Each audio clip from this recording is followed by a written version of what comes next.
അധ്യായം 51. സിയോന് ആശ്വാസം. കർത്താവിനെ അന്വേഷിക്കുന്നവരെ, രക്ഷ തേടുന്നവരെ, എൻ്റെ വാക്ക് കേൾക്കുവിൻ. നിങ്ങളെ വെട്ടിയെടുത്ത പാറയിലേക്കും നിങ്ങളെ കുഴിച്ചെടുത്ത ഖനിഗർഭത്തിലേക്കും നോക്കുവിൻ. നിങ്ങളുടെ പിതാവായ അബ്രാഹത്തെയും നിങ്ങളെ വഹിച്ച സാറായെയും നോക്കുവിൻ. അബ്രാഹം ഏകനായിരിക്കെ ഞാൻ അവനെ വിളിച്ചു, ഞാൻ അവനെ അനുഗ്രഹിച്ചു. അവൻ വർദ്ധിച്ചു പെരുകി. കർത്താവ് സിയോനെ ആശ്വസിപ്പിക്കും, അവളുടെ വിജന പ്രദേശങ്ങളെ സാന്ത്വനപ്പെടുത്തും. അവളുടെ മരുപ്രദേശങ്ങളെ ഏദൻ പോലെയും മണലാരണ്യങ്ങളെ കർത്താവിൻ്റെ തോട്ടം പോലെയുമാക്കും. സന്തോഷവും ആനന്ദവും നന്ദി പ്രകടനങ്ങളും ഗാനാലാപങ്ങളും അവളിൽ നിറയും. എൻ്റെ ജനമേ, എൻ്റെ വാക്ക് കേൾക്കുവിൻ. എൻ്റെ രാജ്യമേ, എനിക്ക് ചെവി തരുവിൻ. എന്നിൽ നിന്ന് ഒരു നിയമം പുറപ്പെടും. എൻ്റെ നീതി ജനതകൾക്ക് പ്രകാശമായി ഭവിക്കും. ഞാൻ വേഗം അവരെ മോചിപ്പിക്കും. എൻ്റെ രക്ഷ കടന്നു വരുന്നു. എൻ്റെ കരം ജനതകളെ ഭരിക്കും. തീരദേശങ്ങൾ എന്നെ കാത്തിരിക്കുകയും എൻ്റെ ഭരണം ആഗ്രഹിക്കുകയും ചെയ്യുന്നു. നിങ്ങൾ മുകളിൽ ആകാശത്തേക്കും താഴെ ഭൂമിയിലേക്കും നോക്കുവിൻ. ആകാശം പുക പോലെ അപ്രത്യക്ഷമാകും, ഭൂമി വസ്ത്രം പോലെ പഴകും, അതിലെ നിവാസികൾ കൊതുക് പോലെ ചത്തുപോകും. എന്നാൽ ഞാൻ നൽകുന്ന രക്ഷ നിത്യമാണ്, മോചനം അനന്തവും. ന്യായമറിയുന്നവരും എൻ്റെ നിയമം ഹൃദയത്തിൽ സൂക്ഷിക്കുന്നവരുമായ ജനമേ, എൻ്റെ വാക്ക് കേൾക്കുവിൻ. മനുഷ്യരുടെ നിന്ദനത്തെ ഭയപ്പെടുകയോ ശകാരങ്ങളിൽ സംഭ്രമിക്കുകയോ വേണ്ട. വസ്ത്രം പോലെ ഇരട്ടവാലനും കമ്പിളി പോലെ പുഴുവും അവരെ തിന്നെടുക്കും. എന്നാൽ ഞാൻ നൽകുന്ന മോചനം നിത്യമാണ്, രക്ഷ തലമുറകളോളം നിലനിൽക്കും. കർത്താവിൻ്റെ ഭുജമേ, ഉണരുക, ഉണർന്ന് ശക്തി ധരിക്കുക. മുൻകാല തലമുറകളെ, പൂർവ്വകാലങ്ങളിലെന്ന പോലെ ഉണരുവിൻ. റാഹാബിനെ വെട്ടിനുറുക്കിയതും മഹാസർപ്പത്തെ കുത്തിപ്പിളർന്നതും അങ്ങല്ലേ? അത്യാഘാതത്തിലെ ജലത്തെ വറ്റിച്ചത് അങ്ങല്ലേ? മോചിതർക്ക് കടന്നുപോകാൻ സമുദ്രത്തിൻ്റെ ആഴത്തിൽ പാതയൊരുക്കിയതും അങ്ങല്ലേ? കർത്താവ് വീണ്ടെടുത്തവർ സിയോനിലേക്ക് ഗാനാലാപത്തോടെ തിരിച്ചു വരും. നിത്യമായ ആനന്ദം അവർ ശിരസിൽ ചൂടും. സന്തോഷവും ആഹ്ലാദവും അവരിൽ നിറയും. ദുഃഖവും നെടുവീർപ്പും അവരെ വിട്ടുപോകും. ഞാൻ തന്നെ നിന്നെ ആശ്വസിപ്പിക്കുന്നവൻ. മരണമുള്ള മനുഷ്യനെയും തൃണസദൃശനായ മനുഷ്യസന്തതിയെയും നീ എന്തിനു ഭയപ്പെടണം? ഭൂമിക്ക് അടിസ്ഥാനമിടുകയും ആകാശത്തെ വിരിക്കുകയും ചെയ്ത നിന്റെ സൃഷ്ടാവായ കർത്താവിനെ നീ മറന്നുകളഞ്ഞോ? നിന്നെ നശിപ്പിക്കാൻ വരുന്ന പീഡകന്റെ ക്രോധത്തെക്കുറിച്ച് നീ നിരന്തരം ഭയപ്പെടുന്നതെന്തിന്? നിന്റെ പീഡകന്റെ ക്രോധം എവിടെ? അടിമകൾ വേഗം മോചിതരാകും. അവർ മരിക്കുകയോ പാതാളത്തിൽ വീഴുകയോ ഇല്ല. അവർക്ക് ആഹാരം മുടങ്ങുകയില്ല. തിരമാലകൾ അലറും വിധം കടലിനെ ശോഭിപ്പിക്കുന്ന നിന്റെ ദൈവമായ കർത്താവാണ് ഞാൻ. സൈന്യങ്ങളുടെ കർത്താവെന്നാണ് എൻ്റെ നാമം. ആകാശത്തെ വിരിച്ചും ഭൂമിക്ക് അടിസ്ഥാനമിട്ടും സിയോനോട് നീ എൻ്റെ ജനമാണ് എന്ന് പറഞ്ഞും എൻ്റെ വചനം നിന്റെ അധരങ്ങളിൽ ഞാൻ നിക്ഷേപിച്ചിരിക്കുന്നു. എൻ്റെ കരത്തിൻ്റെ തണലിൽ ഞാൻ നിന്നെ മറച്ചിരിക്കുന്നു. ക്രോധത്തിൻ്റെ പാനപാത്രം കർത്താവിൻ്റെ കരത്തിൽ നിന്ന് വാങ്ങി കുടിക്കുകയും പരിഭ്രാന്തിയുടെ പാനപാത്രം മട്ടുവരെ ഊറ്റി കുടിക്കുകയും ചെയ്ത ജെറുസലേമേ, ഉണരുക, ഉണർന്നെഴുന്നേൽക്കുക. അവൾ പ്രസവിച്ച പുത്രന്മാരിൽ ആരും അവളെ നയിക്കാനില്ല. അവൾ പോറ്റിയ പുത്രന്മാരിൽ ആരും അവളെ കൈപിടിച്ച് നടത്താനില്ല. ഈ രണ്ട് നൈർഭാഗ്യങ്ങളും നിനക്ക് ഭവിച്ചിരിക്കുന്നു. ആര് നിന്നോട് സഹതപിക്കും? ശൂന്യതയും നാശവും പഞ്ഞവും വാളും ആര് നിന്നെ ആശ്വസിപ്പിക്കും? വലയിൽ കുടുങ്ങിയ മാനിനെ പോലെ നിന്റെ പുത്രർ വഴിക്കവലകളിൽ മയങ്ങിക്കിടക്കുന്നു. അവരുടെ മേൽ കർത്താവിൻ്റെ ക്രോധവും ദൈവത്തിൻ്റെ ഭർസനവും കുന്നുകൂടിയിരിക്കുന്നു. അതിപീഡനം സഹിക്കുന്നവളെ, വീഞ്ഞു കുടിക്കാതെ ബോധമറ്റവളെ, കേൾക്കുക. തൻ്റെ ജനത്തിനു വേണ്ടി വാദിക്കുന്ന നിന്റെ ദൈവമായ കർത്താവ് അരുളിച്ചെയ്യുന്നു, ഇതാ പരിഭ്രാന്തിയുടെ പാനപാത്രം നിന്റെ കയ്യിൽ നിന്ന് ഞാൻ എടുത്തു മാറ്റിയിരിക്കുന്നു. ക്രോധത്തിൻ്റെ പാനപാത്രം മേലിൽ നീ കുടിക്കുകയില്ല. കുനിയുക, ഞാൻ കടന്നു പോകട്ടെ എന്ന് നിന്നെ ദ്രോഹിച്ചവർ പറയുമ്പോൾ അവർക്ക് കടന്നു പോകാനുള്ള നിലവും തെരുവീതിയും പോലെ നീ നിന്റെ പുറം വിട്ടുകൊടുത്തിരുന്നല്ലോ. അവരുടെ കയ്യിൽ ഞാൻ ഈ പാനപാത്രം വെച്ചു കൊടുക്കും. അധ്യായം 52. സിയോനെ, ഉണർന്നെഴുന്നേൽക്കുക, ശക്തി സംഭരിക്കുക. വിശുദ്ധ നഗരമായ ജെറുസലമേ, നിന്റെ മനോഹരമായ വസ്ത്രങ്ങൾ അണിയുക. അപരിച്ഛേദിതനും അശുദ്ധനും മേലിൽ നിന്നിൽ പ്രവേശിക്കുകയില്ല. ബന്ധനസ്ഥയായ ജെറുസലമേ, പൊടിയിൽ നിന്ന് തട്ടിക്കുടഞ്ഞ് എഴുന്നേൽക്കുക. ബന്ധനസ്ഥയായ സിയോൻ പുത്രി, നിന്റെ കഴുത്തിലെ കെട്ടുകൾ പൊട്ടിക്കുക. കർത്താവ് അരുളിച്ചെയ്യുന്നു, വില വാങ്ങാതെ നിങ്ങൾ വിൽക്കപ്പെട്ടു, പ്രതിഫലം കൂടാതെ നിങ്ങൾ മോചിതരാവുകയും ചെയ്യും. ദൈവമായ കർത്താവ് അരുളിച്ചെയ്യുന്നു, താൽക്കാലിക വാസത്തിന് എൻ്റെ ജനം ഈജിപ്തിലേക്ക് പോയി. അസീറിയക്കാർ അകാരണമായി അവരെ പീഡിപ്പിച്ചു. കർത്താവ് ചോദിക്കുന്നു, എൻ്റെ ജനത്തെ അകാരണമായി പിടിച്ചുകൊണ്ടു പോകുന്നത് കാണുമ്പോൾ ഞാൻ എന്തു ചെയ്യണം? അവിടുന്ന് അരുളിച്ചെയ്യുന്നു, അവരുടെ ഭരണാധികാരികൾ വിലപിക്കുന്നു.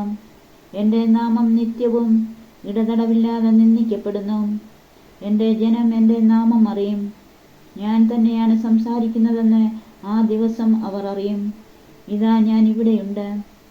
സദ്വാർത്ത അറിയിക്കുകയും സമാധാനം വിളംബരം ചെയ്യുകയും രക്ഷയുടെ സന്ദേശം പ്രഘോഷിക്കുകയും സിയോനോട് നിന്റെ ദൈവം ഭരിക്കുന്നുവെന്ന് പറയുകയും ചെയ്യുന്നവൻ്റെ പാദം മലമുകളിൽ എത്ര മനോഹരമാണ്. ശ്രദ്ധിക്കുക, നിന്റെ കാവൽക്കാർ സ്വരമുയർത്തുന്നു.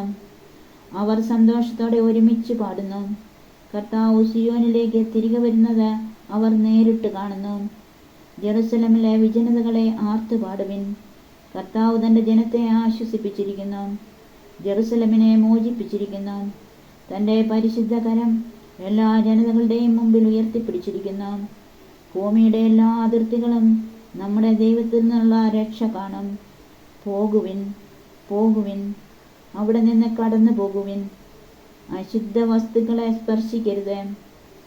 കർത്താവിൻ്റെ പാത്രവാഹകരെ, നിങ്ങൾ അവളിൽ നിന്ന് ഓടിയകലുവിൻ. നിങ്ങളെ തന്നെ ശുദ്ധീകരിക്കുവിൻ. നിങ്ങൾ തിടുക്കം കൂട്ടേണ്ട, വേഗം ഓടുകയും വേണ്ട. കർത്താവ് നിങ്ങളുടെ മുൻപിൽ നടക്കും. ഇസ്രായേലിൻ്റെ ദൈവമായിരിക്കും നിങ്ങളുടെ പിൻകാവൽക്കാരൻ. കർത്താവിൻ്റെ ദാസൻ. 4-ാം ഗീതം. എൻ്റെ ദാസന് ശ്രേയസ്സുണ്ടാകും. അവൻ അത്യുന്നതങ്ങളിലേക്ക് ഉയർത്തപ്പെടുകയും പുകഴ്ത്തപ്പെടുകയും ചെയ്യും. അവനെ കണ്ടവർ അമ്പരന്നു പോയി. മനുഷ്യനെന്ന് തോന്നാത്ത വിധം അവൻ വിരൂപനായിരിക്കുന്നു. അവൻ്റെ രൂപം മനുഷ്യൻ്റെതല്ല. അവൻ അനേക ജനതകളെ പരിഭ്രാന്തരാക്കും.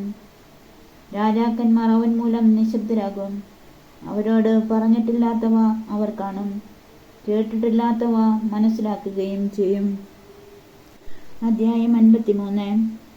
നമ്മൾ കേട്ടത് ആര് വിശ്വസിച്ചു? കർത്താവിൻ്റെ കരം ആർക്ക് വെളിപ്പെട്ടിട്ടുണ്ട്?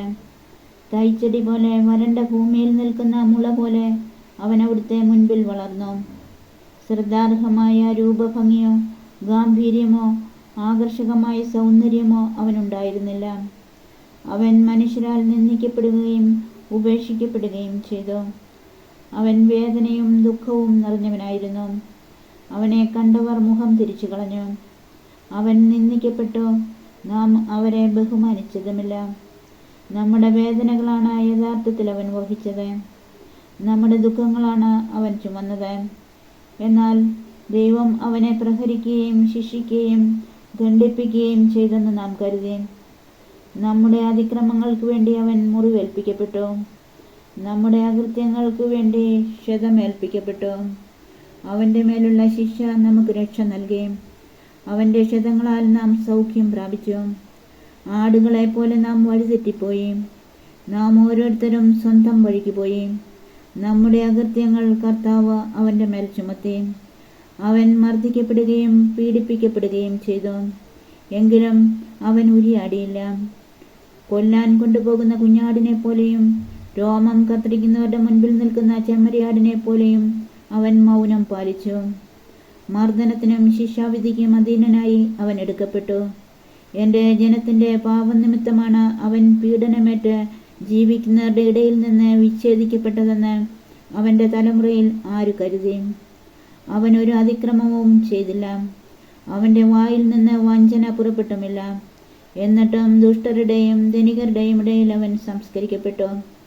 അവന് ക്ഷതമേൽക്കണമെന്നത് കർത്താവിൻ്റെ ഹിതമായിരുന്നു. അവിടുന്നാണ് അവനെ ക്ലേശങ്ങൾക്ക് വിട്ടുകൊടുത്തത്.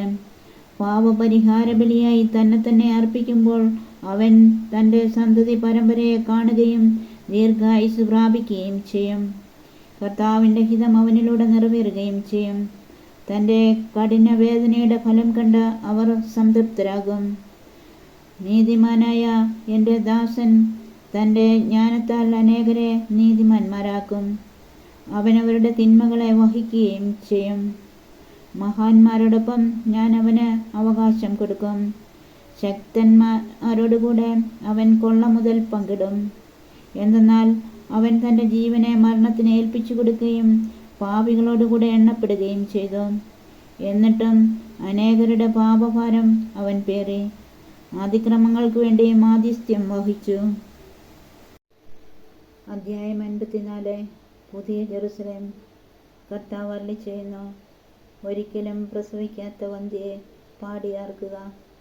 പ്രസവവേദന അനുഭവിക്കാത്തവളെ ആഹ്ലാദത്തോടെ കീർത്തനം ആലപിക്കുക. ഏകാകിനിയുടെ മക്കളാണ് ഭർതൃമതികളുടെ മക്കളെക്കാൾ അധികം. നിന്റെ കൂടാരം വിസ്തൃതമാക്കുക, അതിലെ തിരശീലകൾ വിരിക്കുക, കയറുകൾ ആവുന്നത്ര അയച്ച് നീളം കൂട്ടുക, കുറ്റികൾ ഉറപ്പിക്കുകയും ചെയ്യുക. നീ ഇരുവശത്തേക്കും അതിരുഭേദിച്ച് വ്യാപിക്കും. നിന്റെ സന്തതികൾ രാജ്യങ്ങൾ കൈവശപ്പെടുത്തുകയും വിജന നഗരങ്ങൾ ജനനിബിഡമാക്കുകയും ചെയ്യും.